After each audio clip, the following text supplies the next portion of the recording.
1992లో ప్రారంభించిన హెరిటేజ్ ప్రతి సంవత్సరం ఒక పద్ధతి ప్రకారం గ్రో అయ్యి ఈ రోజు దాదాపు 2600 కోట్ల టర్నోవర్ కి చేరుకుంటం జరిగింది. ఇది కూడా పాల కూరగాయల వ్యాపారం. మేము ఆధారపడేది రైతులపైనే. నాన్నగారికి వచ్చేగల హైదరాబాద్ లో రోడ్ నెంబర్ 65 లో మాకు ఒక ఇల్లు ఉండేది. అది ఇప్పుడు తొలగించేసి ఒక ఇల్లు కడతం జరిగింది. దాంట్లో భాగంగా ఆయన ఒక 4 కోట్ల రూపాయలు దానికోసం ఖర్చు పెడతాం జరిగింది. ఆయనకి కూడా మేజర్ గా ఇప్పుడు సేవింగ్స్ అకౌంట్ లో ఒక 37 లక్షలు పెరుగుతాం జరిగింది. అదే విధంగా లయబిలిటీస్ కూడా పెరిగినాయి. ఎందుకంటే ఇల్లు కట్టేదానికి బ్యాంక్ నుంచి అప్పు తీసుకుంటాం జరిగింది. లయబిలిటీస్ కూడా 3,58 లక్షలు పెరుగుతాం జరిగింది. నాకు వచ్చేగల రోడ్ నెంబర్ 65 లో పక్క ప్లాట్ నాది. దాంట్లో భాగంగా 2 కలిపేసి ఇల్లు కడతాం జరిగింది. దానికి నేను స్వయంగా 6 కోట్లు ఖర్చు పెడతాం జరిగింది. 6,50 లక్షలు. అదే మార్పు ఉంది.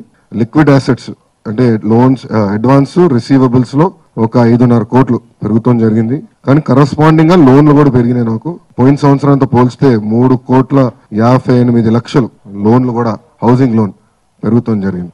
నెట్ అసెట్స్ 15,21 లక్షలు. బ్రహ్మణికి వచ్చేగల ఎల్ఐసిలో మోడరేట్ ఇన్వెస్ట్మెంట్స్ పెంచడం జరిగింది. అదొక 6 లక్షలు పెరిగింది. అదర్ అడ్వాన్సెస్, రిసీవబుల్స్ ఒక 2,20 లక్షలు పెరిగింది. సో నెట్ అసెట్స్ 15 కోట్లు. దేవాంష్కి వచ్చేగల ఒకటి ఫిక్స్డ్ డిపాజిట్ ఏదైతే పుట్టినప్పుడు మా మామగారు అత్తగారు ఇచ్చారో అది ఇంట్రెస్ట్ ఎక్కువ అయ్యి 2,30 లక్షలు అయింది. అతనికి నెట్ అసెట్స్ వచ్చేసి 11,54 లక్షలు. మేమందరూ కూడా చందాలు వేసుకొని ఈ రోజు మీరు ఎంతైతే ఆస్తులు ప్రకటించారో దానికి 2 మేము ఇచ్చేదానికి మీకు సిద్ధం, మీ ఆస్తులు ఇచ్చేదానికి సిద్ధమా అని చెప్పి కూడా మేము సూటిగా ప్రశ్నిస్తున్నాము. ఊరికే కల్లుబుల్లి మాటలు చెప్పి ఏదో మేము ఆస్తులు ప్రకటించినాం, మేమేదో నీతిమంతులు అని చెప్పుకుంటే కుదరదు. మీ ఆస్తులు ఇచ్చిన ఇవంతా కూడా ఒక బూటకం. ఇది మేము ఈరోజు మళ్ళీ కూడా గట్టిగా చెప్తా ఉన్నాము. మీరు మీ నాన్నగారు నిద్ర లేకుండా 24 గంటలు ప్రజల కోసం పనిచేస్తూ అంటున్నారు. చేతికి ఉంగరం కూడా లేదు, వాచ్ కూడా లేదని చెప్పుకుంటారు. మీరు ఖచ్చితంగా 2 మీ ఆస్తులు ప్రకటించడానికి 2 ఇస్తాము. మేమందరూ కూడా చందాలు వేసుకొని ఇస్తాము. రాష్ట్రానికి ఉపయోగపడే కదా.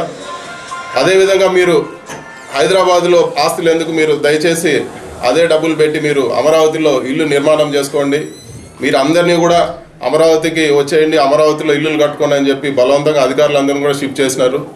ఆ మాటలు చెప్తూనే మీరు కొత్త ఇల్లు హైదరాబాద్లో కట్టుకోవడం జరిగింది. ఇవన్నీ కూడా మీరు అమరావతికి షిఫ్ట్ చేసుకుంటే మీరు చెప్పినట్లు మీరు కూడా ఎన్ఆర్ఎల్ గారు రెసిడెంట్ ఆఫ్ ఆంధ్రప్రదేశ్ అవుతారని చెప్పి కూడా తెలియజేస్తాను. ఏంటండి వీడియో నచ్చిందా? అయితే ఓ లైక్ వేసుకోండి, లేదంటే ఓ కామెంట్ చేయండి. ఎప్పటికప్పుడు మా వీడియోస్ చూడాలంటే సబ్స్క్రైబ్ చేసుకోండి.